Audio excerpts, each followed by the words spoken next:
नमस्कार दोस्तों, मैं मयंक आप सभी का स्वागत करता हूं आपके अपने यूट्यूब चैनल उन्नति क्लासेस पर। तो जैसा कि आपको पता है, एसएससी सीजीएल 2022 का नोटिफिकेशन आ चुका है और उसके फॉर्म भी भरे जा रहे हैं। तो आई थिंक कि आप लोग ने फॉर्म को भर दिया होगा, या जिन्होंने नहीं भरा है वो फॉर्म को जल्दी से जल्दी भर देंगे। तो ठीक है, तो उसी क्रम में मैं आपको प्रीवियस ईयर की सीरीज करा रहा था। उसी क्रम में मैं आपको 16 अगस्त 2021 को जो शिफ्ट 2 का पेपर था उसका मैं कंप्लीट सोल्यूशन लेकर के आया हूं। तो इसके थ्रू आप ये देखिए कि जो प्री के पेपर आते हैं वो किस तरीके से प्री के पेपर आते हैं। तो उसी क्रम में आगे बढ़ते, आप लोगों से रिक्वेस्ट है कि चैनल को सब्सक्राइब कर लीजिएगा और वीडियो को लाइक और शेयर कीजिएगा। आपको विद कंसेप्ट आपको यहाँ पर मैं सोल्यूशन करवाऊंगा। कुछ क्वेश्चन होंगे जो बहुत ज़्यादा सिंपल होंगे, कुछ क्वेश्चन थोड़े से ट्रिकी भी होंगे, तो उनको सबको लेकर चलेंगे और बहुत अच्छे से मैं आपको एक्सप्लेन करूंगा। देखिए, प्रीवियस ईयर करने का मतलब ये है कि आपने बेसिक पढ़ा हुआ है। अगर आपने बेसिक पढ़ा हुआ है तो आप इसको इसमें इस तरीके के क्वेश्चन करने में आपको कोई भी दिक्कत नहीं होगी। अगर थोड़ी बहुत दिक्कत होती है तो आप वीडियो देखेंगे, आपको आसानी से हो जाएगी। अब समय आ चुका है आपके पास, 75 से 80 दिन बचे हैं प्री के पेपर के लिए। तो आप ज़्यादा से ज़्यादा प्रीवियस ईयर पर फोकस कीजिए। तो चलिए ठीक है, क्लास को स्टार्ट करते हैं, आगे बढ़ते हैं। ये देखिए, पहला क्वेश्चन है, प्रथम 8 अभाज्य संख्याओं के औसत का प्रथम 10 प्राकृतिक संख्याओं के औसत से अनुपात ज्ञात करिए। तो पहले प्रथम 8 अभाज्य संख्याओं का औसत। तो भाई, अभाज्य संख्या कौन सी संख्या होती है? अभाज्य संख्या जो आपकी होती है वो संख्या होती है जो स्वयं से डिवाइड हो, या एक से डिवाइड हो, तो स्वयं से डिवाइड हो या फिर एक से डिवाइड हो। जैसे कि अगर बात करें तो आपकी बात करें तो 11 11 जो है वो एक अभाज्य संख्या, मतलब 11 क्या, एक प्राइम नंबर है। 11 क्या है? एक प्राइम नंबर है। 11 या तो एक से कटेगा या फिर स्वयं की संख्या, मतलब 11 से ही कटेगा। तो इस प्रकार के नंबर को क्या बोलते हैं? प्राइम नंबर बोलते हैं, मतलब अभाज्य संख्या बोलते हैं। क्या बोलते हैं? अभाज्य संख्या बोलते हैं। बात समझ में आ गई? एक एक 3 5 7 11 समझे 27, ये कैसी? ये विषम संख्या है। और सम संख्याएं कौन सी होती है? 2 4 6 8 10 12 14 16, ये सम संख्या होती है। ये चीजें आपको पता होंगी। तो प्रथम 8 अभाज्य संख्याओं की अगर बात करी जाए तो प्रथम 8 अभाज्य संख्या क्या होंगी? देखो, एक जो होती है वो तो ना भाज्य ना अभाज्य, एक को काउंट नहीं करते हैं। तो दो सबसे छोटी अभाज्य संख्या है, दो सबसे छोटी अभाज्य संख्या है, और दो ही सबसे छोटी समअभाज्य संख्या है। कोई पूछे कि एकमात्र सम अभाज्य संख्या कौन सी है, तो वो दो है। कौन है? दो है। सम अभाज्य संख्या कौन सी? दो है। तो दो के बाद में क्या आ जाएगी? तीन आ जाएगी। कितनी बोला है? 8 बोला है। कितनी बोला? 8 बोला। दो आ जाएगी, तीन आ जाएगी, 5 आ जाएगा, 7 आ जाएगा, 9 आ जाएगा, 11 आ जाएगा, 13 आ जाएगा। 13 के बाद में आपका कौन सा? 13 के बाद में 15 होगी क्या? देखो, 15 3 से कटेगी, 5 से कटेगी और 15 से भी कटेगी। तो ठीक है। तो अब ये खुद देख लो कि 15 जो है वो विषम संख्या तो है, लेकिन अभाज्य संख्या नहीं है। मैंने क्या बोला? मैंने बोला 15 क्या अभाज्य संख्या होगी? तो आपका उत्तर होगा नहीं। क्यों नहीं होगी? क्योंकि 15 3 से भी कट जाएगा, 15 से भी कट जाएगा, 5 से भी कट जाएगा। तो अभाज्य संख्या कौन सी होती है? तो स्वयं से कटे या एक से कटे। ठीक है, तो 15 नहीं होगी। तो 13 के बाद क्या आ जाएगा? 17 आ जाएगा। 17 बिल्कुल सही होगा। क्यों? 17 या तो एक से कटेगा या 17 से कटेगा, ऐसे 19 आ जाए। तो 8 हो गई। 1 2 3 4 5 6 7 8। 1 2 3 4 5 6 7 8। इसमें और सी तीन, देखो ये 9 है। 9 भी अभाज्य संख्या एक नहीं होगी। 9 भी अभाज्य संख्या नहीं होगी। क्यों? क्योंकि ये 3 से जाएगी, 9 से जाएगी, 1 से जाएगी, तो ये नहीं होगी। तो अब जो कुल संख्याएं आ गई वो कितनी? 8 कौन कौन सी होगी? 2 हो गई, 3 हो गई, 5 हो गई, 7 हो गई, 11 हो गई, 13 हो गई, 17 हो गई, और क्या हो गई? 19 हो गई। इसका सम करेंगे तो कितना आएगा? 9 7 16, 16 और 6, 16 और 3, 16 और 3 हो गया 19, 19 और 1 20, 20 से 27, 27 और 5 32, 32 और 3 32 और 3 35, 35 और 2 37 के साथ 3 कैरी आ गया, 3 और 1 4 और 1 5, 1 6 और 1 7, 77। 77 बटे कितना हो गया? 8। औसत निकालना है, तो 77 बटे 8 औसत हो गया। नंबर एक बात तो ये हो गई। दूसरे में उसने कहा है कि प्रथम 10 प्राकृतिक सम संख्याओं के औसत का, प्रथम 10 सम प्राकृतिक संख्याओं के औसत का, तो क्या हो जाएगा? 2 4 6 8 10 12 14 16 18 20 22। ठीक है, तो 22 तो कितनी हो गई? 1 2 3 4 5 6 7 8 9 10 11 22 के बाद में 24, 24 के बाद में अभी रुक जाइए, 26 के बाद में 28, 28 के बाद में 30, 30 के बाद में 32, 1 2 3 4 5 6 7 8 9 10 11 12 13 14 15 16, 16 के बाद में ये आ गई 17, ये आ गई 18, सॉरी 10 बोला था ना, 10 बोला था। तो ये 1 2 3 4 5 6 7 8 9 10 यहाँ तक आएगा, ये नहीं होगा। ये तो 20 नहीं बोली थी, 10 बोली थी। तो 10 संख्याओं तक ये आपका आ गया। तो अब आप क्या करें, इनका जो है प्राकृतिक संख्याओं से औसत, इनका औसत निकाल लो। तो क्या हो जाएगा, 6 4 10, 10 10 20, 20 और 10 30 और 10 40, 40 और 40 और 10 50, 10 60 और 10 70, 70 और 70 और 20 90, 90 और 90 और 20 कितना हो गया, 90 और 20 कितना हो गया, 20 कितना हो गया, 90 और 20 110, 110 और बटे कितना 10, तो ये चला गया, तो कितना बचा 11। तो यहाँ पर जो अनुपात आया था उनका तो 70/8 आया था, और यहाँ पर अनुपात कितना आ गया, 11 आ गया। देखो इसको आप जो है वैसे भी कर सकते हैं, मैंने तो देखो छोटी 10 थी तो मैंने लिख के तुरंत से कर ली, ठीक है। और इसमें आपको मुश्किल से 20 से 25 सेकेंड लगेंगे करने में।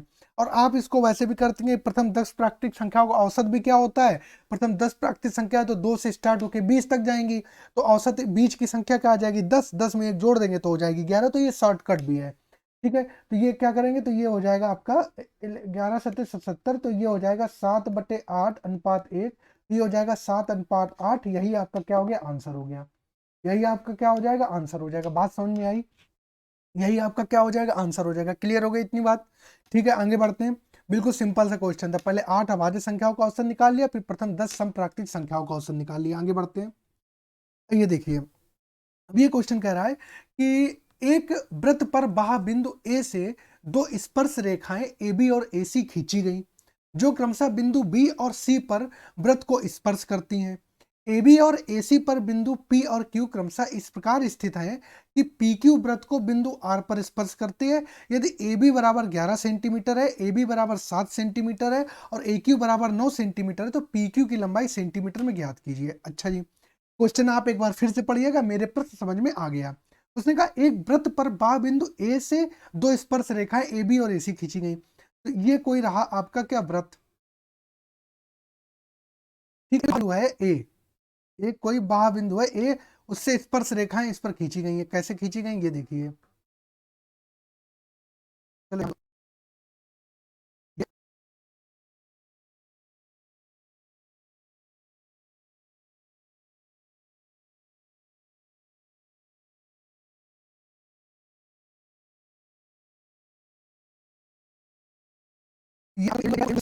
और ये वाली स्पर्श रेखा ने यहाँ टच किया तो सी हो गई, जो क्रमशः बी और सी पर वृत्त को स्पर्श करती उसने बोला है।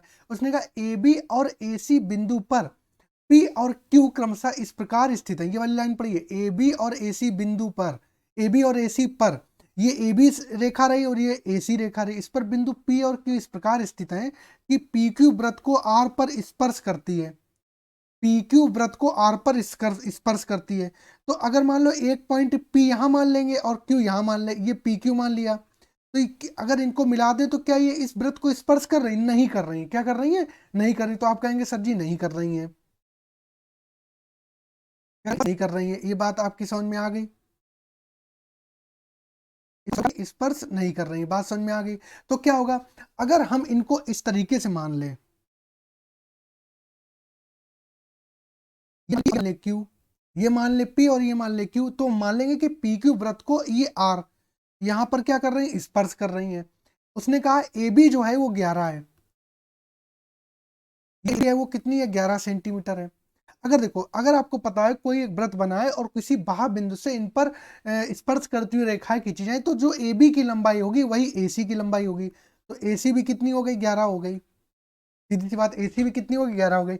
ए पी 7 सेंटीमीटर है, ये कितना है, ये 7 सेंटीमीटर है, और ए क्यू जो है वो आपका 9 सेंटीमीटर गिवन है। इतनी बात समझ में आ गई। बस अगर इतना आपने फिगर बना लिया है, तो कि क्वेश्चन आपसे बिल्कुल, मैं कलर चेंज कर लेता हूँ, क्वेश्चन आपसे बिल्कुल सिंपल हो गया, क्वेश्चन बिल्कुल सिंपल हो गया, ठीक है। क्वेश्चन क्या हो गया, बिल्कुल सिंपल हो गया, ठीक है। अगर ये पूरी 11 है और ये 9 है, तो ये कितनी हो जाएगी,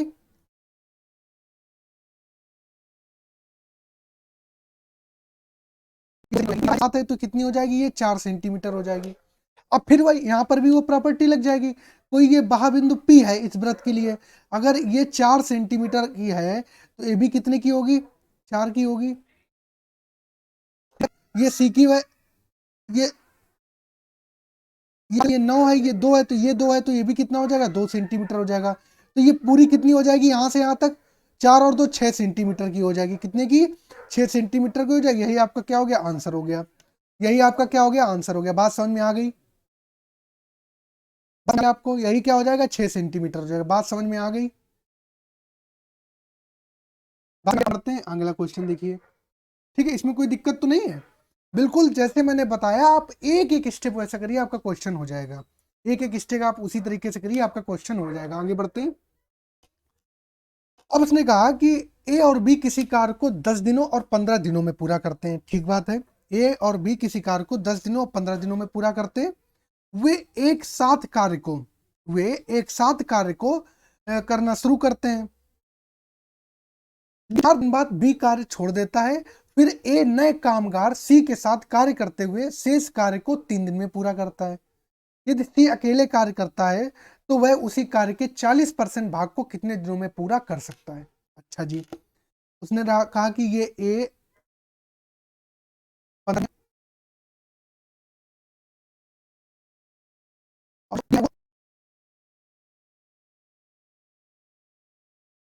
इनका निकालना है, तो ये आ जाएगा एलसीएम कितना आ जाएगा, 30, 15 दूनी 30, 10 तीन 30। तो ए की इफिशियंसी 2 आ गई, बी की इफिशियंसी 3 आ गई। मतलब ए 2 दिन में एक दिन में 2 काम करेगा और बी एक दिन में 3 काम करेगा। वे एक साथ कार्य करना शुरू करते हैं, लेकिन 4 दिन बाद बी कार्य को छोड़ देता है। तो ऐसे मान लो ये काम करना शुरू किया, ये यहाँ से यहाँ तक आए, यहाँ तक ए और बी ने 7 काम करा, यहाँ तक ए और बी ने 7 काम करा, और ए और बी ने 4 दिन बाद बी ने छोड़ दिया। तो ए और बी ने कितने दिन तक साथ कार्य करा है, 4 दिन तक साथ कार्य करा है। तो ये 4 दिन तक कार्य करा है, तो ए और बी की इफिशिएंसी 3 और 2 5 है, तो 5 को 20 काम कर लिया। ठीक है, अब क्या बी भाई साहब छोड़ के चले गए, बी को जाने दो, ए अभी भी बच गए। अब ए ने एक नया आदमी मिला लिया अपने साथ पार्टनर, तो सी को मिला लिया। किसको मिला लिया, सी को मिला लिया। ठीक है, फिर ए नए कामगार सी के साथ कार्य करते हुए शेष कार्य को 3 दिन में पूरा करता है। मतलब शेष कार्य को 3 दिन में काम करता है। अब देखो यहाँ पर ये 20 काम आपका हो चुका था, तो और टोटल काम कितना था, ये टोटल वर्क कितना था, 30 था। तो आपका जो काम बचा, 20 काम हो गया तो काम बचा 10, काम बचा आपका कितना, 10। ठीक है, अब क्या है, ए जो है वो 3 दिन में काम करेगा, कितनी, 2 एफिशिएंसी के साथ। ए जो है ये 3 दिन शेष कार्य को 3 दिन में पूरा करता है ना, साथ मिलकर, मतलब ए ने भी 3 दिन कार्य करा होगा, सी ने भी कार्य करा होगा, ए ने भी 3 दिन काम करा होगा, सी ने भी कार्य करा होगा। अगर ए 3 दिन कार्य करता है और ए की एफिशिएंसी 2 है, तो ए ने कितना काम करा होगा, 6 काम करा होगा। ए ने यहाँ पर कितना काम करा होगा, 6 काम करा होगा। अब काम कितना बचा होगा, काम बचा होगा अब 4। अब 4 काम जो सी है वो 3 इफिशियंसी के साथ करेगा, तो 4 काम बचा, और 4 काम जो है 3 दिन में, ये 4 काम बचा और दिन में, बोला ना ए और सी मिलकर के 3 दिन में करते हैं, ए और सी मिलकर के 3 दिन में करते हैं। तो ए अगर ए 3 दिन में करता है, उसकी इफिशियंसी 2 है, तो 6 काम करेगा। और अगर सी की बात करें तो सी 4 काम बचा, 4 काम सी के लिए बचा, और 4 काम सी 3 दिन में करेगा, तो इसकी इफिशियंसी यहाँ से भी कैलकुलेट हो जाएगी। तो कितनी आ जाएगी, 4/3 आ गई। कितनी आ गई, 4/3 आ गई। ठीक है, बात समझ में आ गई। अब उसने कहा तो सी अकेले कार्य करता, यदि सी अकेले कार्य करता, अब सी यदि अकेले कार्य करता है तो उसी कार्य के 40% भाग को कितने दिनों में कार्य करेगा, सीधी सी बात है। सी की बात करें, टोटल काम कितना है भाई, 30 काम है, टोटल काम कितना है, 30 है, और 30 का 40% कितना हो गया, 2/5 हो गया। कितना हो गया, 2/5 हो गया।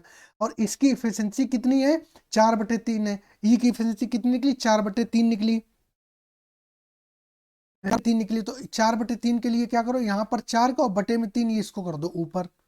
ठीक है, ये कितना चला जाएगा, ऊपर चला जाएगा। तो ये हो गया आपका 2 × 4 2 आ गया, ये 5 × 30 6 आ गया, और ये 2 3 6 3 आ गया, और 3 × 9 आ गया। तो कितना आ गया, 9। तो ऑप्शन डी जो है ये क्या हो गया आपका, करेक्ट हो जाएगा। ऑप्शन डी जो है वो क्या हो जाएगा, करेक्ट हो जाएगा। बात समझ में आ गई। इसको अगर दिक्कत हो सकती है इस क्वेश्चन में, तो वो यहाँ से समझने में दिक्कत हो सकती है, यहाँ से। यहाँ से आप ब्रेक कर लीजिए। मैं कैसे करता हूँ मैं बता रहा हूँ कि बिल्कुल आसान मेथड। जब इस टाइप के, मुझे पता नहीं इस टाइप के क्वेश्चन में लोगों को दिक्कत आती है। तो ए और बी का लफड़ा खत्म हो गया, ए भाई साहब अभी बच गए। तो ए ने तो शुरुआत से अंत तक काम करा है, मतलब ए ने पहले भी काम करा था, बी ने काम करा, तो ए ने बी पार्टनर के साथ में जब तक कार्य किया तब तक कैलकुलेट कर लिया। अब एक ही बात आ गई आपके सी के साथ में, एक ही बात आ गई आपके सी, क्योंकि नया नए पार्टनर उनके आ गए, वो सी आ गए। ठीक है, तो इफिशियंसी निकालने के लिए हमने क्या कि बचे हुए काम को किससे, डैश से डिवाइड कर दिया, तो इफिशियंसी आ गई। आगे बात समझ में, ये क्लियर हो गई इतनी बात। आगे बढ़े हम अगले देखते हैं, अगला क्वेश्चन देखते हैं। देखिए उसने कहा ए बी एक वृत्त का एक व्यास है, बिंदु सी और डी व्यास ए बी के विपरीत पक्षों पर इस प्रकार स्थित हैं कि एंगल ए सी डी की माप जो है वो 25 डिग्री है। कितनी है? 25 डिग्री है। ई लघुचाप बीडी पर, ई लघुचाप बीडी पर स्थित एक बिंदु है। एंगल बीईडी का माप अंश में ज्ञात करो। तो ए बी एक वृत्त का व्यास है,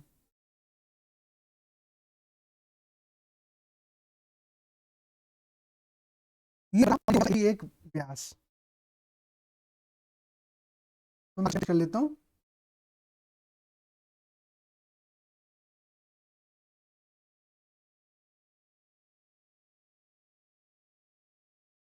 ठीक है, और डी व्यास ए बी के विपरीत पक्षों पर इस प्रकार स्थित है कि angle A C D 25 degree, angle A C D कितना है? 25 डिग्री है। तो मान लो भैया कि इसको यहाँ पर ये सी मान लो और इसके विपरीत ये इसको डी मान लो। तो ए सी डी,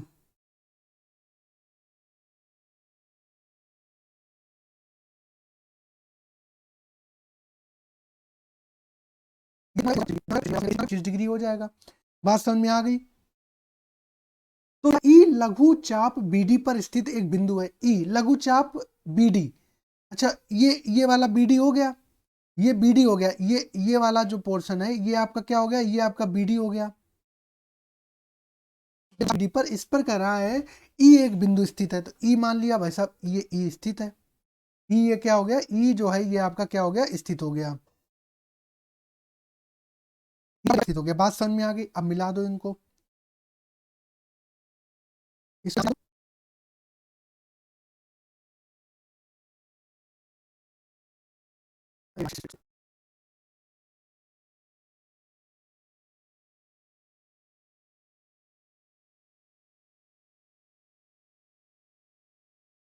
दोबारा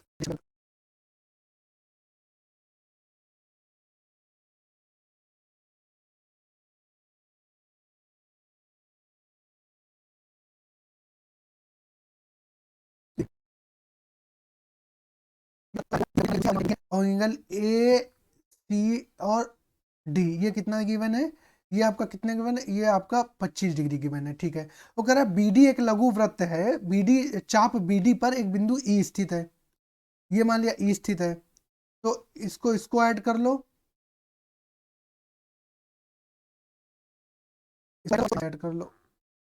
ठीक है, तो वो पूरा एंगल बीईडी का माप, एंगल बीईडी मतलब ये वाला जो एंगल है वो क्या कर रहा है? आपसे पूछ रहा है, ये वाला एंगल आपसे पूछ रहा है। ठीक है, तो आपने पढ़ा होगा कि कोई भी ए बी एक डायामीटर है, तो डायामीटर के द्वारा अगर सेमी सर्कल पर किसी भी बिंदु पर अगर कोण बनता है तो कितना बनता है? 90 डिग्री का बनता है।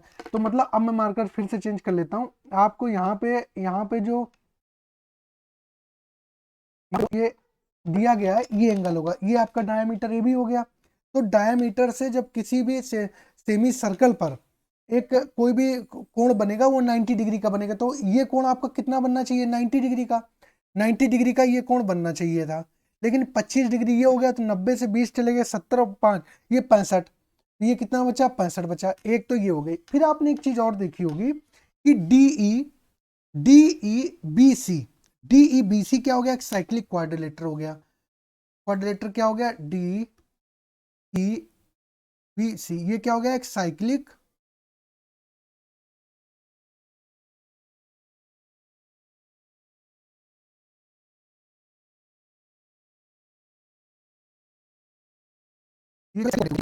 एंगल का जो सम होता है वो कितना होता है? 180 डिग्री होता है। कितना हो जाएगा? 180 डिग्री हो जाएगा। ये रहा अपोजिट एंगल का सम। अपोजिट एंगल का सम कितना होता है, 180 डिग्री होता है।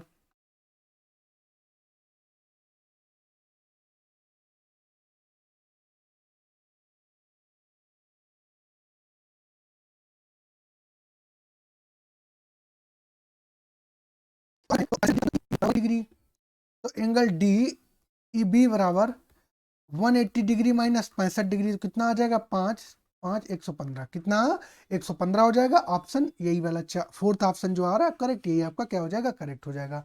बात समझ में आ गई आपको?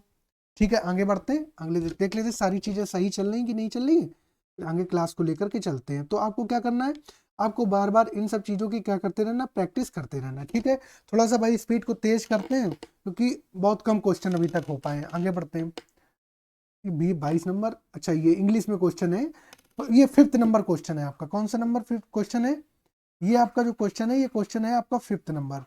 Radha purchase a computer table for R 10,000 and a centre table for 5,000, she sold computer table with 8% profit, with what profit percent should she sell the centre table so as to gain 10% on the whole transaction. अच्छा जी, राधा बिटिया ने क्या करा, एक computer table खरीदी,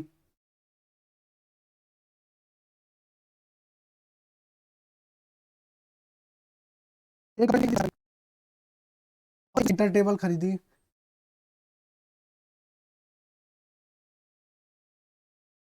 खरीदी। C sold computer table with 8% profit, computer table को 8% के प्रॉफिट परसेंट कर दिया है। What will be the profit percent should he sell the centre table so as to gain 10% on whole. ये तो मिक्सचर एलिगेशन का क्वेश्चन हो गया, ये 10% होल पे चाहिए, तो ये कर लो। तो ये 10, ये क्या हो गया, ये 5,000 दूना, ये 2:1 आ गया, कितना आ गया, ये आपका 2:1 आ गया। अब ये 10, ये 8 जो है ये इससे कम है, तो ये कितना आ जाएगा, 2 आ जाएगा, कितना, 2। अगर एक की वैल्यू 2 गुना है तो यहाँ पर 2 की वैल्यू 2 गुना होगी तो 4 हो जाएगी। तो ये वैल्यू जो है वो इस 10 से छोटी है, तो इधर जो वैल्यू आएगी वो 10 से क्या आएगी, बड़ी आएगी, तो ये हो जाएगी 14। 14 और 8 के बीच में ही तो 10 आएगा, तो ये 14% करेक्ट आंसर हो गया। यही उसने सेंटर टेबल जो 14% पे बेची है। बात आ गई समझ में? आगे बात समझ में, 14% के प्रॉफिट पर बेची थी, इतने में किसी को कोई दिक्कत, इतने में किसी को कोई दिक्कत नहीं। आगे बढ़ते हैं, तो अंकों वाली संख्या 7p5964q28 88 से पूर्णतः विभाज्य है, तो q के अधिकतम मान के लिए p स्क्वायर माइनस q का मान ज्ञात करें, जहां p और q प्राकृतिक संख्याएं, जहां p और q कैसी संख्याएं, प्राकृतिक संख्याएं हैं। अच्छा जी, ये भी सिंपल क्वेश्चन है कि देखते हैं, नोट कर, 7p596596q28,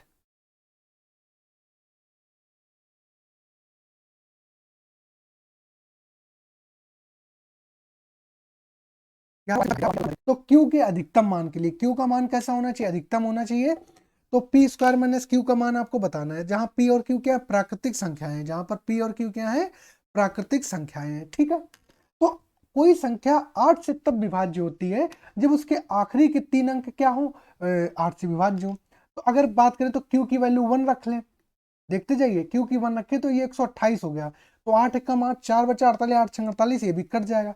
तो क्या क्यू की वैल्यू 1 ले लेंगे, हम कहेंगे ना, क्यू की वैल्यू 1 नहीं लेंगे। तो आप कहेंगे क्यों नहीं लेंगे, क्योंकि उसने कहा है क्यू के अधिकतम मान के लिए, तो क्यू का जो मान लेना वो अधिकतम मान लेना। तो क्यू का अधिकतम मान कितना हो सकता है, वो हो सकता है 9। तो क्या 928 8 से विभाज्य होगा, तो 8 से करेंगे तो ये आ जाएगा 8 एकम 8, एक बचा 8 एकम 8, 4 8 छंग 48, तो हाँ जी ये भी विभाज्य है। तो क्यू की वैल्यू कितनी आ जाएगी, तो क्यू की वैल्यू आ गई 9, क्यू की आ गई क्या, 9 आ गई। अब वो संख्या 8 से विभाज्य हो गई, अब वो 11 से भी विभाज्य अब वो 11 से भी क्या होनी चाहिए, विभाज्य होनी चाहिए। अब वो 11 से भी क्या होनी चाहिए, विभाज्य होनी चाहिए। तो 11 से विभाज्य होने के लिए हम क्या करेंगे, 11 से विभाज्य होने क्या कि ऑड प्लेसेस का सम और इवन प्लेसेस का सम, इनके बीच का जो डिफरेंस है या तो 0 है या 11 से विभाज्य है। तो कर लेंगे, तो 8 और 9 कितना हो जाएगा, 17, 17 और 6 कितना, 23, 23 और 5 कितना, 28, 28 और 7 कितना हो जाएगा, 35 हो जाएगा। तो ये तो कितना आ गया, 35 आ गया, माइनस ये जगह p प्लस 9, 9 4 13, 13 और 2 कितना, 15, तो ये आ जाएगा आपका 15 प्लस p लिख लो। जीरो से या 11 के बराबर आना चाहिए। तो जीरो तो देखो हो नहीं सकता है, क्योंकि जीरो से अगर कर देंगे तो पी के में ऐसी वैल्यू लेनी पड़ेगी जो 2 अंकों की हो जाएगी, तो ये तो काम नहीं हो नहीं सकता। तो पी की वैल्यू हम क्या ले लें जो 35 से चला जाए, तो पी की वैल्यू हम क्या ले लें जो चला जाए, तो ये हो जाएगा आपका, इसको कर लो।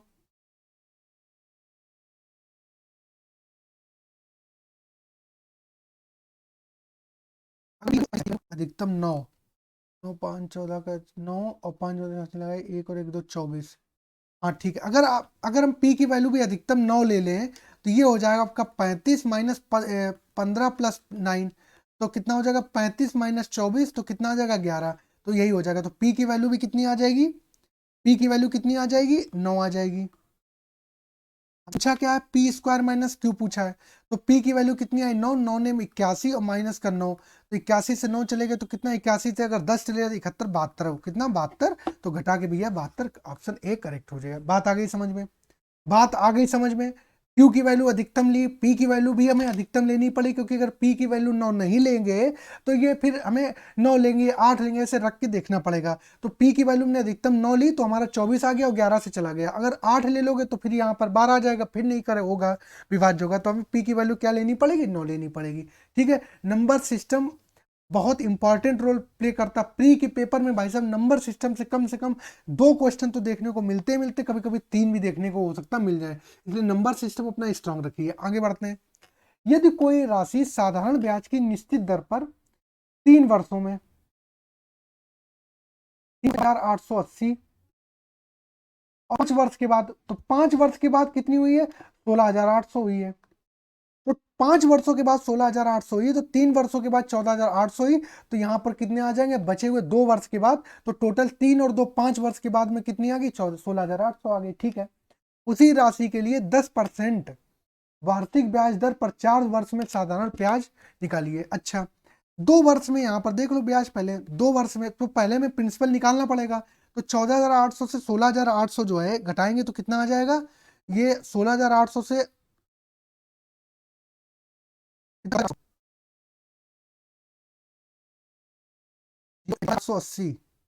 0 10 में से 8 गए, 2 बचे, यहाँ बचे 9, यहाँ से ले लिया एक 9, 18, 9 9 18, 1920, कितना आ गया आपका 1920 आ गया।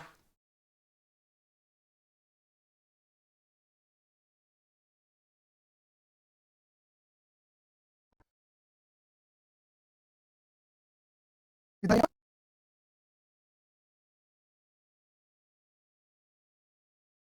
1920, तो 1 वर्ष में कितना आ जाएगा, 2 ने 18, 1/2 6 12, 1 वर्ष में 960 आ जाएगा। तो 3 वर्ष में 3 जीरो, 6 का 18 का 80 लगा, 1 3 ने 27, 1 28, 2880 आ जाएगा। 3 वर्ष में जो ब्याज आ जाएगा वो कितना आ जाएगा, यहाँ पर ब्याज कितना आ जाएगा 2,880। तो यहाँ पर जो भी प्रिंसिपल होगा उसमें 2,880 जोड़ा गया होगा, तभी तो ये 14,880 होगा हुआ होगा।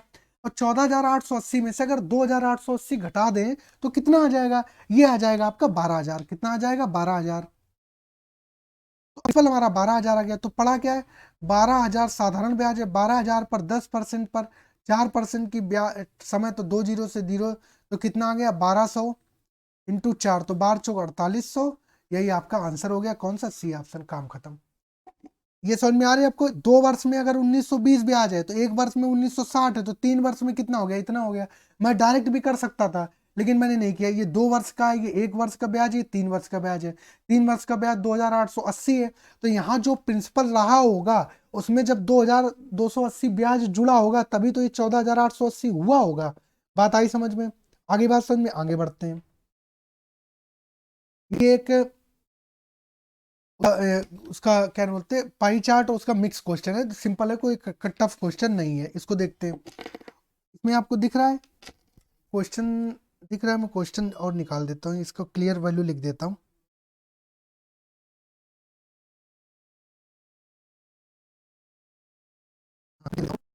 ये एफ में 12% है,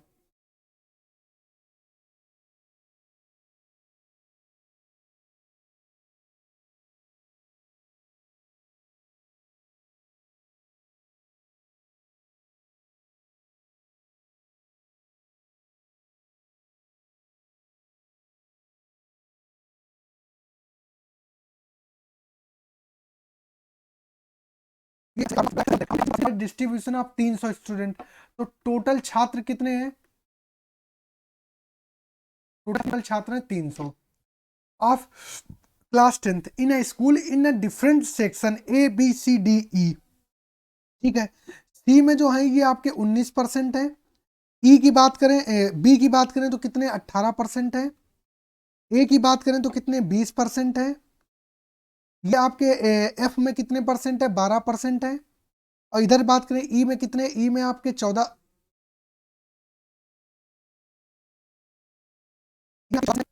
और यहाँ पर डी में आपके कितने 17% है। ठीक है, चलो अब उसने कहा table below shows the number of boys of class 10th in 6 different, ये नंबर बॉयज हैं ए में, बी में, सी में, डी में, ई में, एक्स में। तो उसने पूछा है if in section E section में, ई सेक्शन भाई साहब का कहाँ है, ई सेक्शन जो है वो कहाँ है, ई सेक्शन ये 14% वाला, ई सेक्शन जो है वो कौन सा है 14% वाला है। तो ई सेक्शन की अगर बात करें तो E section the ratio of number of boys to the number of girls 3:4। तो बॉयज से गर्ल्स का रेशियो जो है वो कितना है 3:4 है, बॉयज से गर्ल्स का रेशियो कितना है 3:4 है। इतनी बात समझ में आ गई। तो लेकिन ई में है कितने 14% है, तो 300 का अगर 14% निकालोगे, 14% निकालोगे तो 14×42 कितना हो जाए 42। तो ई में कुल छात्र कितने हैं, ई में कुल छात्र 42 है। ऐसे लिख दो यहाँ पर,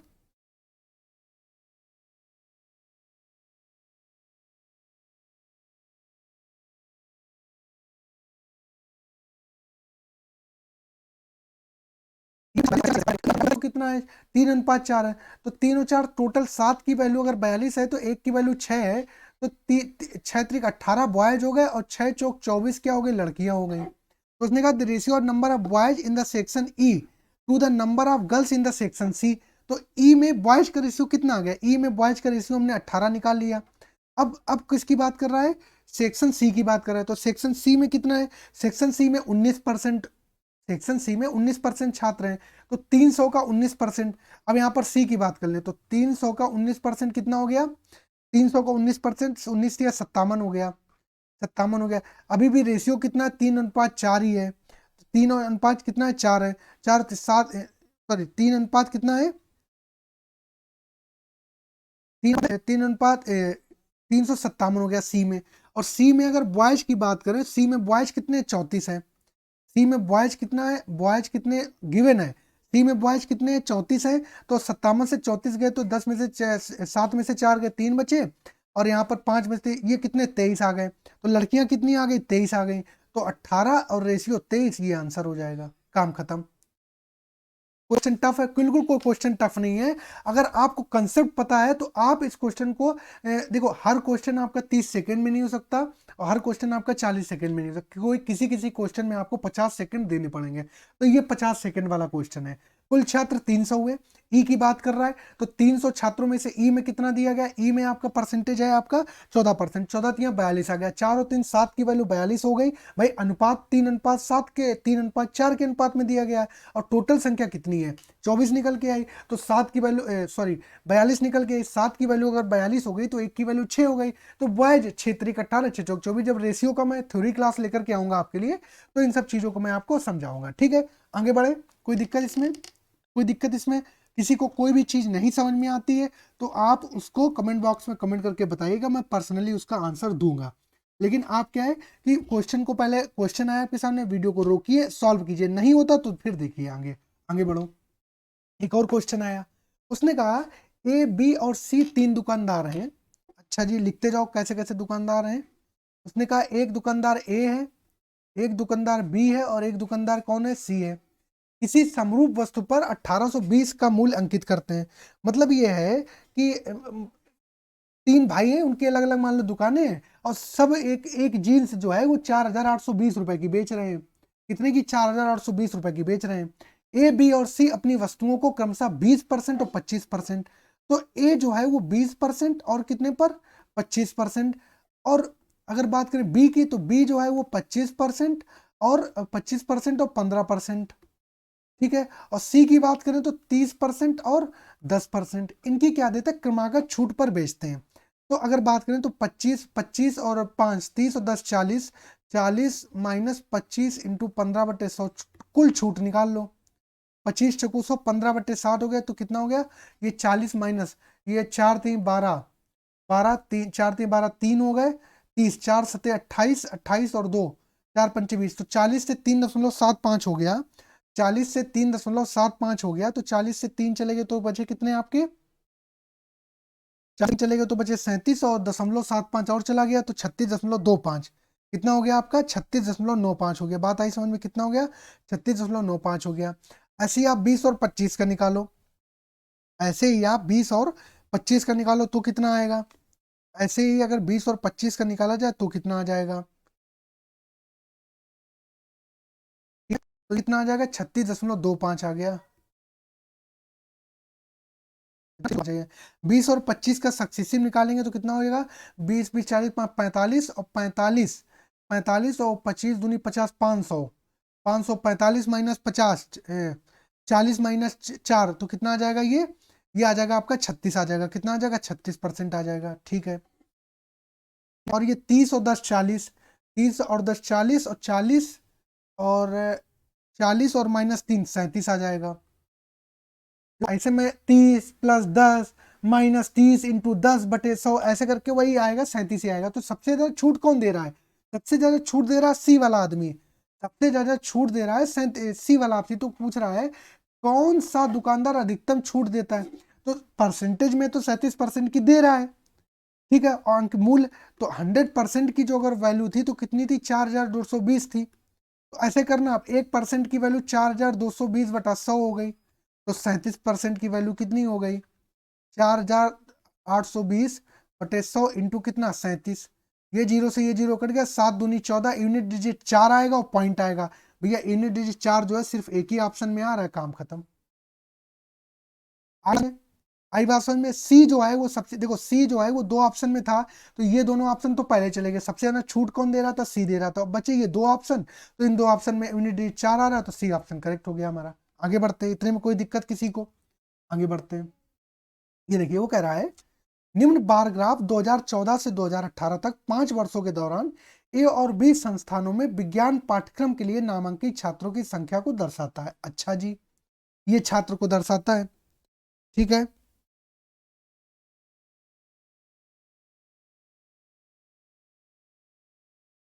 2015 और 17 में संस्थान बी में नामांकित छात्रों की कुल संख्या, 2014 और 2016 में संस्थान ए में नामांकित छात्रों की कुल संख्या का अनुपात ज्ञात करें।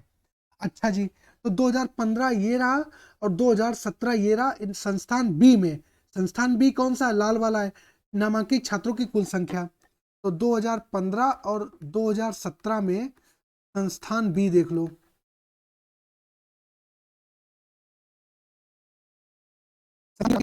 संस्थान बी में, संस्थान बी में नामांकित छात्रों की कुल संख्या जो है वो कौन है, छात्रों की कुल संख्या, बी में नामांकित छात्रों की कुल संख्या, तो संस्थान बी में देखें तो कितना हो गया 360 प्लस, और संस्थान बी में 2017 में कितना 325, 5 6 2 8 और 3 3 6 685 आ गया अनुपात। 2014 प्लस 2016 में संस्थान ए में, तो 2014 में संस्थान ए में कितने 160, और 2016 में संस्थान ए में कितने हैं 300 या 460, से काट लो, 5 एकम 5, 5 तेई 15, 5 सते 35, 5 एकम 5 नेम 45, 5 दूनी 10, देखो आ तो गया, यही आ गया, लो ज्यादा कुछ करना ही नहीं पड़ा, बी ऑप्शन करेक्ट आ गया। बात आ गई समझ में, आगे बढ़े, इतने में किसी को कोई दिक्कत, आगे बढ़ते हैं। ये त्रिभुज का एक कोण 74 डिग्री है, तो अन्य 2 आंतरिक कोणों के समद्वि विभाजकों के बीच का कोण ज्ञात कीजिए। अरे भाई बहुत सी, ये मतलब इससे सिंपल क्वेश्चन और क्या होगा, ठीक है। होमवर्क में आप करोगे इसको, होमवर्क में करोगे इसको कि मैं बता दूं, मैं बता देता हूं, चलो। यदि किसी त्रिभुज का एक कोण,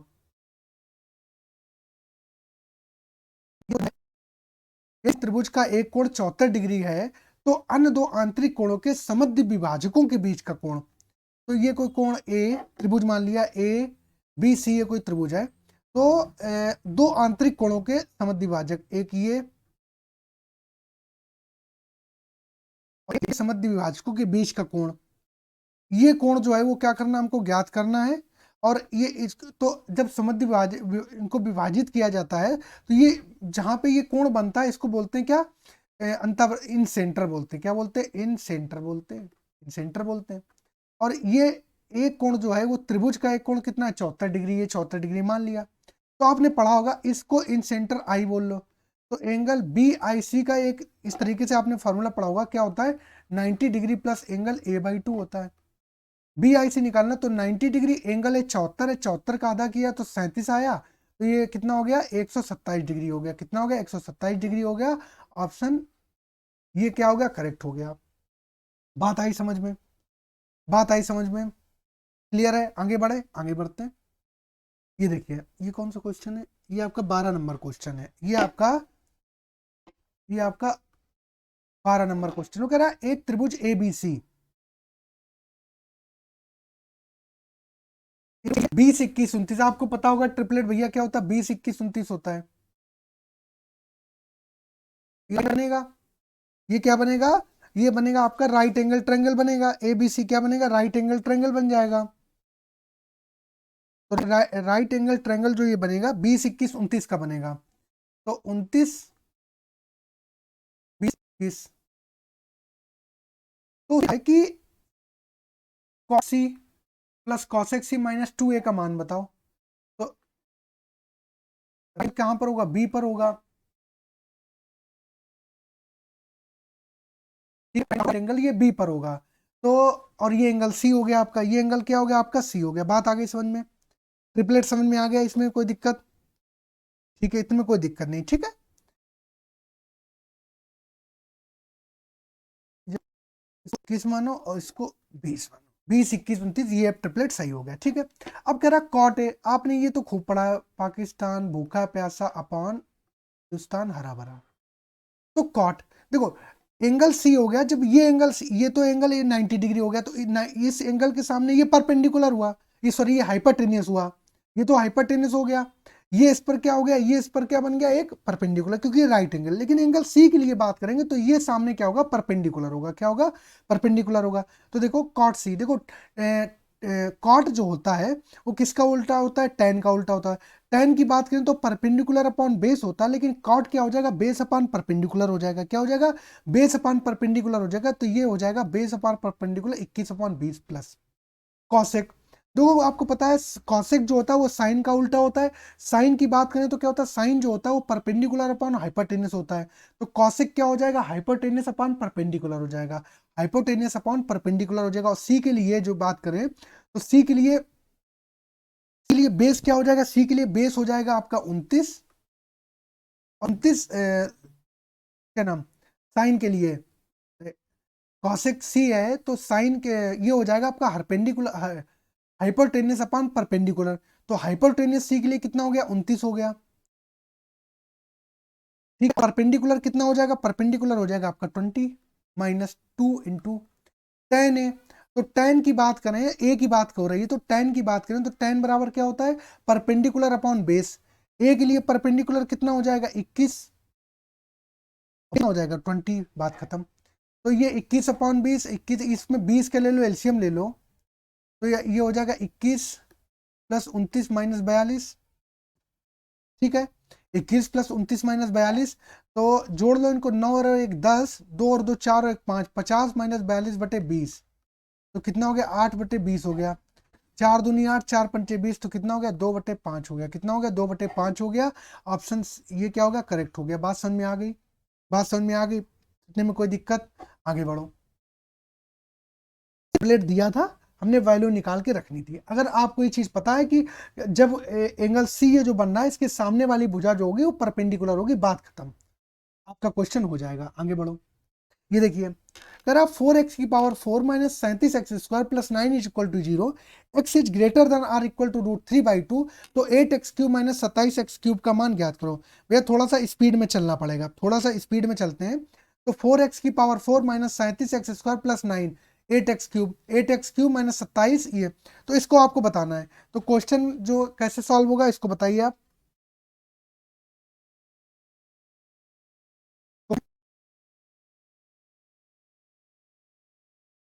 पावर 4 माइनस 37x² प्लस का 9 इज इक्वल टू क्या हो जाएगा, 0 हो जाएगा। बात समझ में आ गई, इज इक्वल टू 0 हो जाएगा। बात समझ में आ गई, ठीक है। तो 4x की पावर 4 को ऐसे लिख सकते हैं 2x का स्क्वायर माइनस 37 और ये प्लस 9 को ऐसे लिख लो 3 का होल स्क्वायर। और ये जो 37x² है, तो ये अगर बात करें यहाँ पर 2 दूना 4a² प्लस b² माइनस का 2 इंटू a इंटू बी, 3 दूनी 6 दूनी 12। तो 37 से क्या करो आप 12 निकाल लो, तो ये 2ab 2 into a 2 into a 2x² into b, और इधर लिख दो आप 25x² बचा हुआ, काम खत्म। तो ये आ गया आपका, ये पूरी एक आ गई, ठीक है। तो अब ये 2x का होल स्क्वायर और ये आपका प्लस 3 का होल स्क्वायर, तो ये बन गया आपका 2x² माइनस 3 का होल स्क्वायर माइनस का 25x²। एक तो ये बन गया, ठीक है। इतनी बात समझ में आ गई। तो अगर इसको हम ऐसे कर दें 2x का होल स्क्वायर माइनस 3 का होल स्क्वायर बराबर 25x²। अब इसका स्क्वायर हटा के इसको रूट ले लें, तो क्या 2x² माइनस 3, 2x² माइनस 3 बराबर कितना आ जाएगा, 5x आ जाएगा। तो 2x² माइनस का 5x और माइनस का 3 इक्वल टू क्या हो जाएगा, 0 हो जाएगा। इसको सॉल्व कर लो तो क्या आ जाएगा, ये आ जाएगा 2x² माइनस 6x और प्लस का x माइनस का 3 इक्वल टू 0। तो यहाँ से जो x की वैल्यू आएगी वो 3 आएगी, और एक x की वैल्यू जो आएगी वो आएगी माइनस का 1/2। माइनस वाली वैल्यू कंसीडर नहीं करेंगे, x की वैल्यू 3 ले लेंगे। तो यहाँ पर 8 में बात करें तो 3 त्रिका 9 त्रिका 27 माइनस 27 बटे कितना होगा, 3 त्रिका 9 त्रिका 27 से 27 8 सते 27 इंटू 8 कितना होगा, 8 सते 56, ये 216 हो जाएगा। माइनस 1 कर देंगे तो कितना आ जाएगा, 215 आ जाएगा। ऑप्शन ए वाला क्या हो जाएगा, करेक्ट हो जाएगा। बात खत्म, आगे बढ़ते हैं। कोई दिक्कत इसमें किसी को, आगे बढ़ते हैं। ये देखिए 2 sin 3x minus 15 degree equal to 1, 3x minus 15 की जो वैल्यू है वो 0 डिग्री से 90 डिग्री है। Then find the value of cos square 2x plus 15 degree, इसकी वैल्यू निकालनी, ठीक है। तो 2 sin 3x माइनस 15 बराबर 1, तो 1 जो होती है वो साइन में किसकी वैल्यू होती है, इसको आप जवाब दीजिए। 1 जो किसकी वैल्यू होती है बताइए, तो कितने की होती है, ये साइन 30।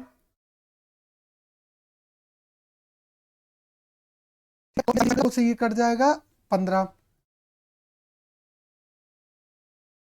तो ये कितना हो जाएगा, 30 हो जाएगा।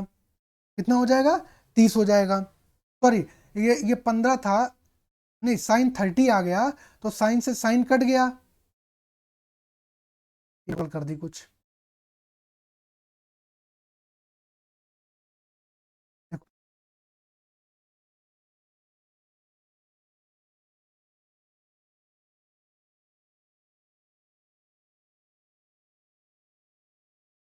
ये sine 3x minus 15 equal to sine 90/2, तो ये हो जाएगा साइन 45।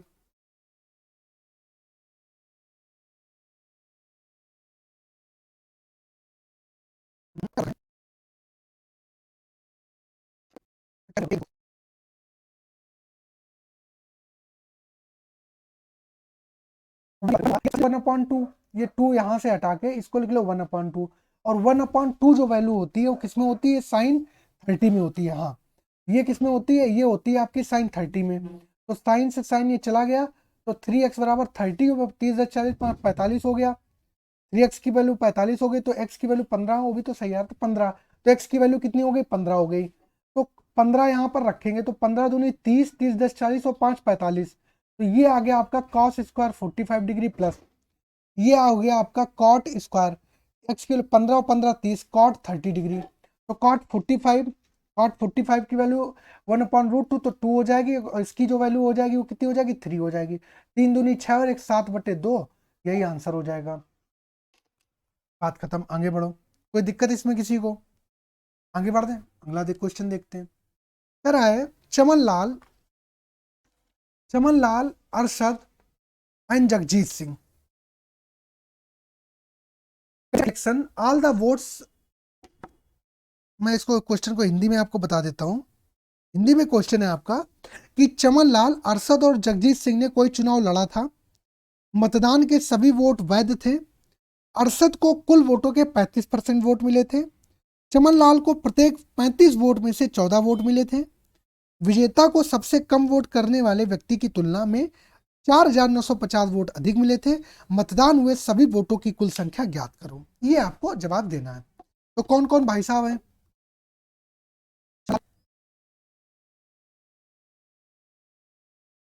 चला, ये रहे आपके। तो all the votes polled were valid. Arshad got 35% of the total vote. तो अरशद ने कितना भाई गेन किया? 35%। For 35 vote Chamanlal get 14 vote. तो 14 वोट प्राप्त किए हैं 35 में से, तो जीरो। तो दो, 7 दूनी 14, 7×5 35, 5 दूनी 10, 20 दूनी 40%। कितना आ गया? 40% आ गया। तो टोटल वोट तो 100% होते हैं। 40 30 70 और 5 75 और बचे कितने? 25%। तो the winner got 4950 vote. The winner got 4950 vote. Then the person who receive the least number of vote. तो सबसे कम वोट जगजीत ने प्राप्त करें कितने? 25%। और सबसे ज्यादा कितने प्राप्त किए? 40%। तो विनर भी कौन होगा? चमनलाल, 40% वाला। तो इसने इससे कितने ज्यादा वोट प्राप्त किए ये बताओ। तो ये वोट प्राप्त किए हैं आपके 15%। कितने? 15%। तो 15% की वैल्यू हो गई 4950। 15% की वैल्यू कितनी हुई? 4950। तो 1% की वैल्यू मैं अभी बच्चों के तरीके आपको बताता हूँ। 4950 15%, तो 100% की वैल्यू कितनी हो जाएगी?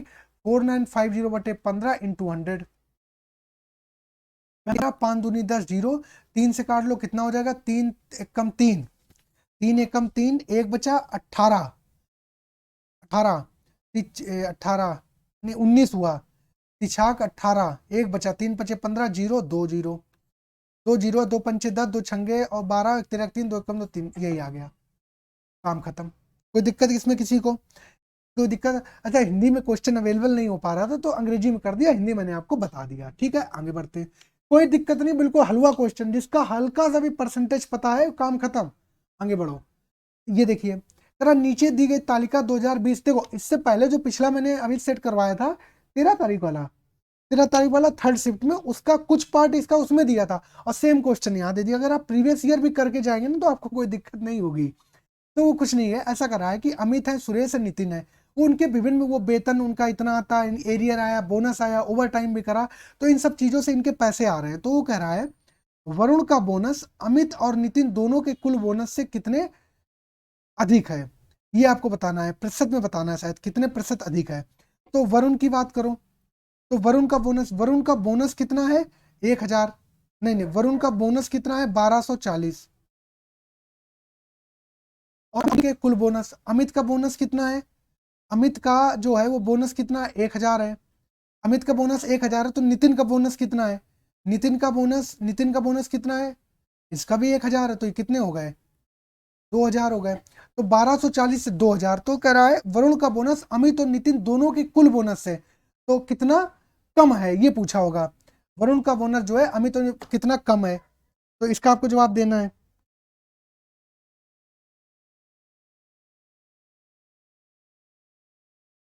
तो 1240 मतलब 1307, ये हो जाएगा आपका 730, 760। कितने से? 2000 से, 100 से। 1 2 3, 1 2 3, 2 काट दिया, 2 3 6, 1 2 8 16, 38%। यही करेक्ट हो गया, बात खत्म। सिर्फ जोड़ के लिखना था, आगे बढ़ो।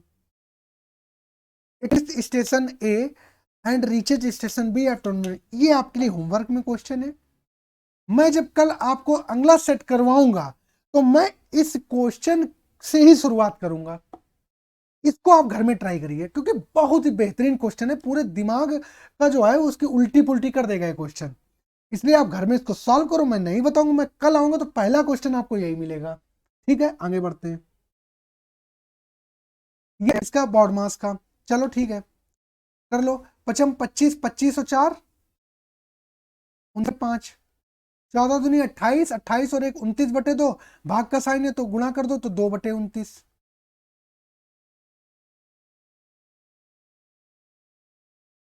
और 9 2 11/3 प्लस 6 3 18, 18 और 5 23/6।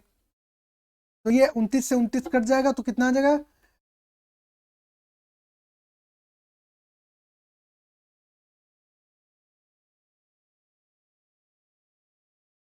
ये 15,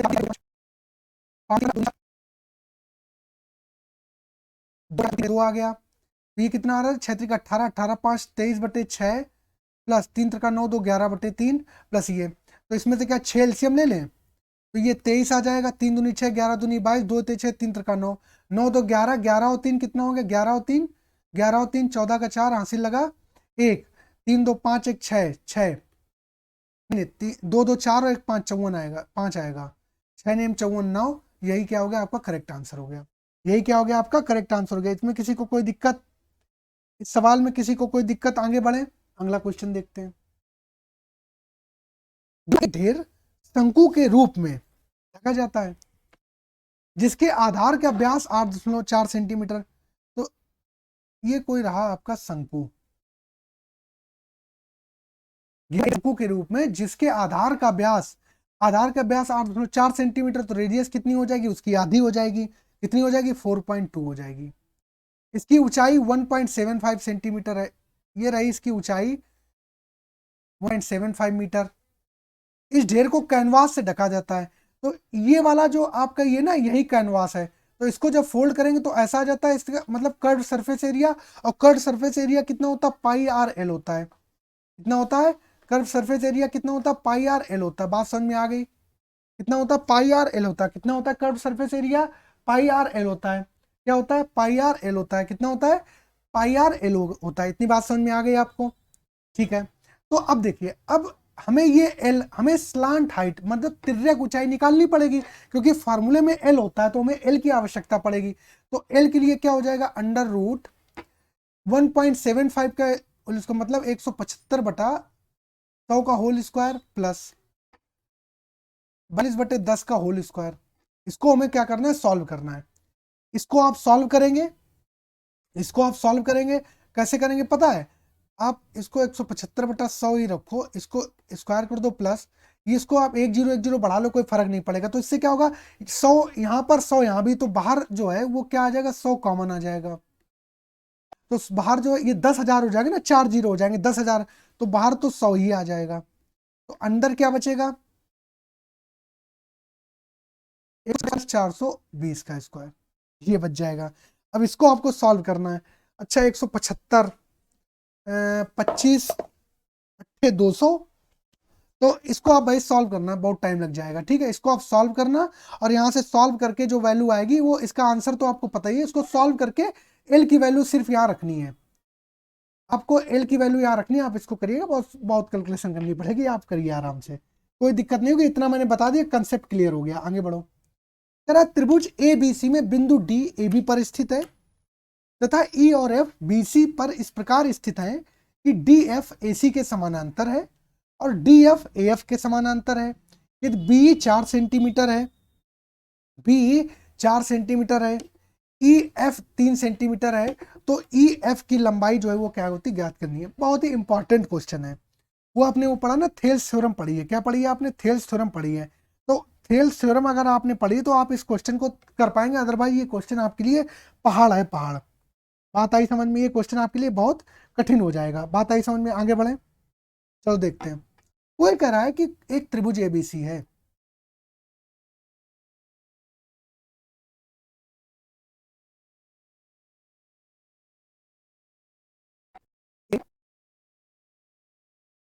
बिंदु डी ए बी पर स्थित है, बिंदु डी ए बी पर स्थित है तथा ई और एफ बी सी पर इस प्रकार स्थित है कि डी एफ ए सी के समानांतर है, मतलब डी, डी ए बी पर स्थित है, मतलब डी को तो पहले यहाँ स्थित कर लो। अब वो कह रहा है ई और एफ इस प्रकार स्थित है डी एफ ए सी के समानांतर, ये ए सी, अच्छा तो ये कोई बिंदु एफ रहा, ये कोई एफ रहा, तो ये ई आएगा, पहले ई आएगा,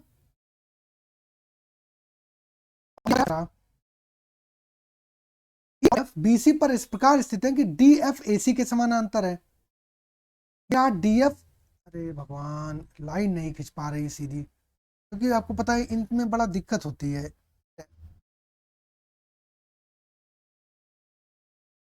तो ऐसे कर दे, डी किसके, AC के समानांतर है। और DE जो है, अच्छा DE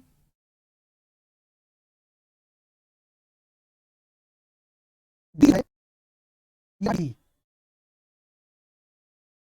जो डी वो आपके किसके समानांतर है, AF के समानांतर। अच्छा AF को भी मिला दो, अच्छा जी ये मिला दिया। तो ये सिंगल वाला जो है, मैं मार्कर चेंज करके बताऊं क्या आपको,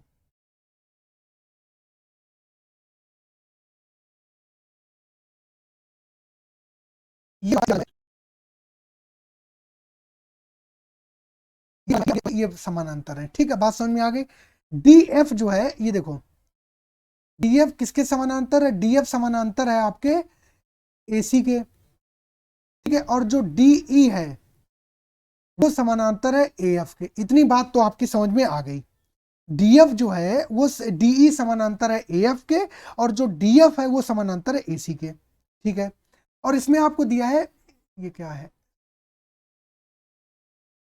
B है वो 4 सेंटीमीटर है, ये 4 गिवन है। CF कितना गिवन है, 3 सेंटीमीटर गिवन है। EF जो है वो हमको बताना है। अच्छा जी, ठीक है, EF हम बता लेंगे, कोई दिक्कत नहीं है। तो अगर हम थेल्स थ्योरम लगाएं इसमें, थ्योरम क्या है, तो भैया ये आपने पढ़ लिया होगा, प्रीवियस ईयर सॉल्व कर रहे हैं, ठीक है। तो अगर DF पैरेलल टू AC है, DF पैरेलल टू AC है, तो इसमें क्या देखें, DF पैरेलल टू अगर AC है तो DF, ये रहा DF AC के पैरेलल है, तो इसमें क्या हो जाएगा, इसमें क्या हो जाएगा, कहाँ गया DF, DF इस वाले त्रिभुज में देखेंगे तो DF, DF पैरेलल है AC के, तो कैसे लगेगा, ये देखो ये हो जाएगा आपका BF upon FC, BF upon FC, बिल्कुल सही, बराबर हो जाएगा आपका ये BD,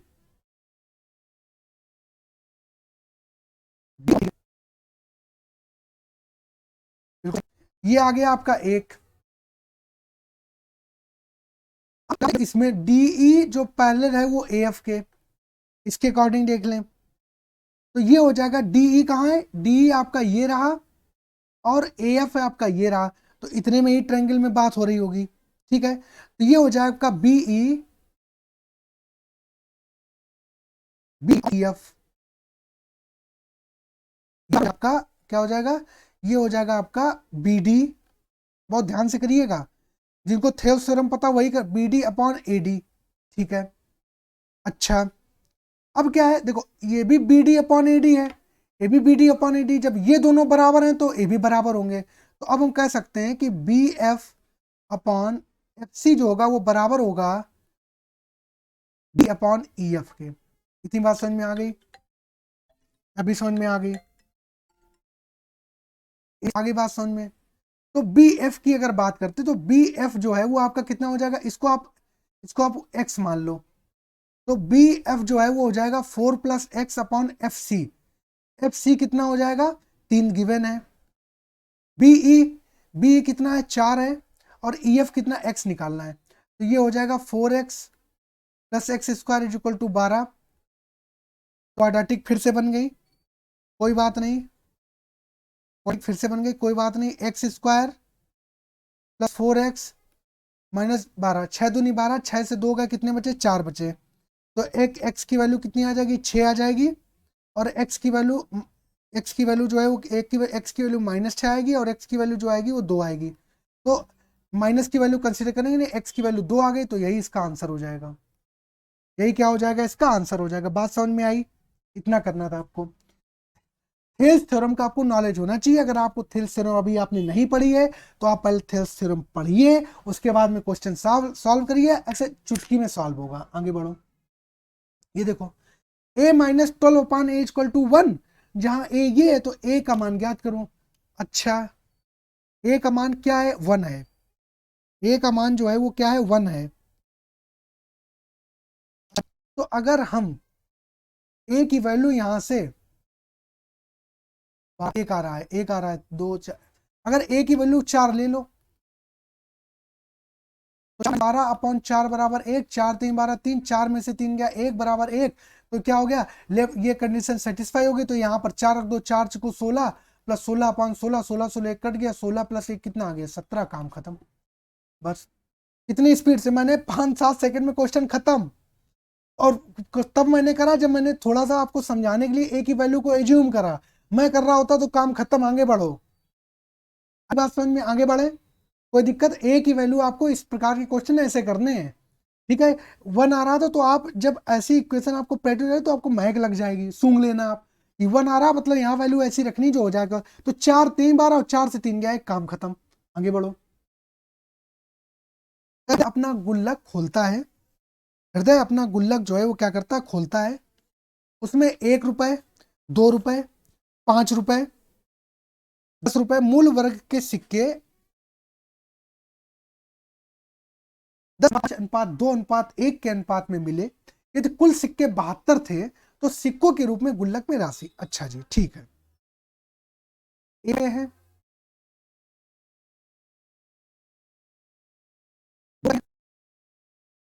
और यहां पर सिक्कों का अनुपात कितना है, 10 5 2 1, ये है।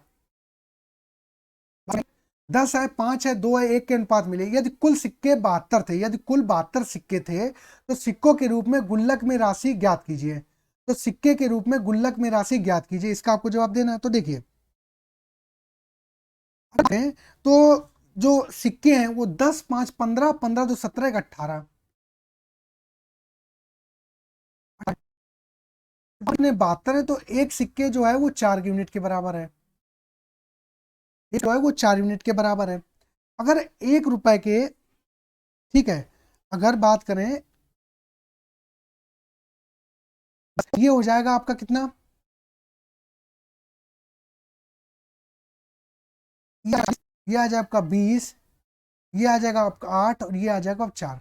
तो 1 रुपए के अगर 40 सिक्के हैं तो कितने रुपए हो गए, 40 रुपए हो गए, ठीक है। 20 सिक्के अगर 2 रुपए के हैं तो कितने हो गए, 40 रुपए हो गए। आप 40 रुपए के, ए भी 40 रुपए के, 4 4 8 12 4 16 160, डी ऑप्शन करेक्ट। बात समझ में आई। इनका अनुपात दिया था सिक्कों का और यहाँ पर सिक्कों की वैल्यू दे दी थी। तो अगर 18 यूनिट की वैल्यू 72 के बराबर तो 1 4 के बराबर है, तो 4 10 की वैल्यू 40 हो गई, 5 की वैल्यू 5 को 20 हो गई, 2 की वैल्यू 8 हो गई, 1 सब कुछ 4 हो गया। 1 रुपए के 40 सिक्के हैं मेरे पास, 1 रुपए, 1 1 रुपए के 40 सिक्के हैं। वैसी बात हो गई कि 10 10 रुपए के 10 नोट है तो 100 रुपए हो गए। वैसे ही हमारे पास अगर 40 सिक्के हैं 1 1 रुपए के तो 40 रुपए हो गए। सबको जोड़ दिया, कितना आ गया, 160 आ गया। इतने में कोई दिक्कत किसी को, इतने में किसी को कोई दिक्कत, आगे बढ़े, आगे बढ़े। ये क्वेश्चन देखिए, उसने कहा कि 16√2x³ plus 18√3y³ divided by 2√x plus √3y बराबर इतना, ठीक है। तो अगर ये 16√2 है और ये आपने वो तो पढ़ा है, a³ प्लस b³ बराबर क्या होता है, a प्लस बी ब्रैकेट में a² प्लस b² माइनस का ab। ये फॉर्मूले पढ़े ना आपने, वैसे करना है। तो इसको लिख सकते हैं, देखो 16√2 है तो a³ मैं फॉर्मूला लिखते हूँ प्लस b³ बराबर जो होता है वो होता है a प्लस बी ब्रैकेट में a² प्लस b² माइनस का ab, ये होता है। तो इसको जो है a³ में पूरी वैल्यू बना लो। तो ये अगर बात करें तो ये आ जाएगा आपका, ये आ जाएगा 16 बाहर कैसे आया होगा ये आपको सोचना है। तो 16 बार ऐसे आया होगा, 2 दूनी 4 दूनी 8 और √2 का 2 √2 8 दूनी 16 और √2 तब आया होगा। मतलब ए की जो वैल्यू रही होगी वो रही होगी आपकी 2√2 x का होल क्यूब प्लस 3 त्रिका 9 त्रिका 27 और त्रिका 81 और फिर √3 आ जाएगा। तो ये हो जाएगा आपका 3√3 क्यूब अपॉन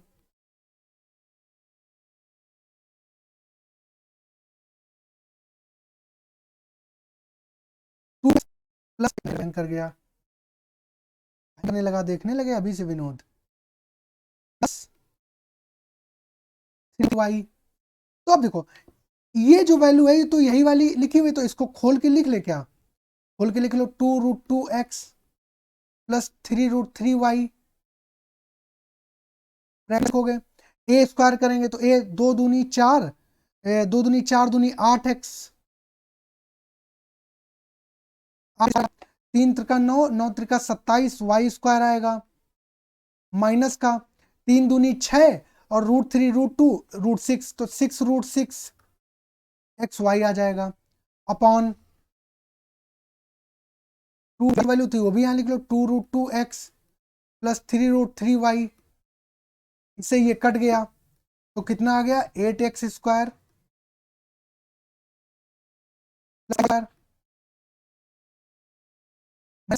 6 √6 एक्स वाई। ठीक है, इतनी बात समझ में आ गई आपको, बात समझ में आई इतनी आपको। ठीक है, अब आपका क्या हो जाएगा, अब आपको जो दिया था उसको आपको इसकी वैल्यू निकालनी थी, इसकी जो है वो वैल्यू जो थी वो आपको निकालनी थी। तो वो कह रहा 2a, तो ये यहाँ लिखो 2a minus 3b minus 2 √6c। ठीक है, तो a की अगर बात करेंगे तो a की वैल्यू जो आ जाएगी वो आपकी 8 आ गई, 1 आ गई। b की वैल्यू कितनी आ गई 27 आ गई, कंपेयर करेंगे ना √2 से, और c की वैल्यू देखेंगे तो कितनी आ गई, c की वैल्यू आ गई, c की वैल्यू जो आएगी आपकी वो आएगी आपकी इधर से आएगी -6 √6, इतनी आ गई। ठीक है, आगे बात समझ में। अब इसको आप कर दो तो 8 दूनी 16 माइनस का 27 त्रिका 81, और ये माइनस माइनस का प्लस हो जाएगा, और ये हो जाएगा 6 दूनी 12 और √6 से हो जाएगा, 12 छंग कितना हो गया 72 हो गया। तो ये 81 और 16 कितने हो, 81 10 91 घट जाएगा, तो 6 5 इसको आप 6 2 8 8 7 और 1 8, 88 माइनस 81 कितना आ गया 7, यही आपका करेक्ट आंसर। बात समझ में आई, आगे बढ़ते हैं। तो अभी तक ये आपकी प्रैक्टिस सेट था, ये 16 अगस्त का शिफ्ट 2 का मैंने आपको प्रैक्टिस सेट करवाया। आपको क्या करना है, आपको वीडियो खोलना है, आपके सामने क्वेश्चन है, पहले आप उसको सॉल्व करिए, सॉल्व करने के बाद में आप उसको देखिए कि हो पाया कि नहीं हो पाया, नहीं हो पाया तो आप इसको देखिए। एक वीडियो को आप 1 से 2 बार देखिए, प्रैक्टिस करिए, और प्रीवियस ईयर जब भोर लगाए, एक प्रीवियस सेट जो एक बार लगा लो दोबारा फिर लगाओ, दोबारा फिर लगाओ, तिबारा लगाओ, लगा चुके हैं। अब प्रीवियस ईयर का ही टाइम आ चुका है, अब कंसेप्ट पढ़ेंगे तो थोड़ा सा ऐसा नहीं कि नहीं हो सकता है, उनको ज़्यादा मेहनत करनी पड़ेगी। ठीक है, तो ठीक है, सब लोगों से रिक्वेस्ट है कि चैनल को सब्सक्राइब करिएगा, बहुत छोटा सा परिवार है आपका, इसको प्लीज़ धीरे धीरे बड़ा करिए, मदद कीजिए मेरी, और चैनल को सब्सक्राइब कीजिए, वीडियो को लाइक और शेयर कीजिए। एसएससी की मैं आपके लिए एक वीडियो लाने वाला हूँ कि किस तरीके से आप करेंगे, थोड़ा सा बहुत ज़्यादा व्यस्तता चले इस वजह से नहीं ला पा रहा हूँ, आपके लिए लाऊंगा कि कैसे आप अब तैयारी को जीएस और रीजनिंग जो नए सब्जेक्ट जुड़े इनको कैसे करेंगे। तो ठीक है, सब लोग अपना ध्यान रखिएगा, सब लोगों को नमस्कार, जय हिंद, वंदे मातरम।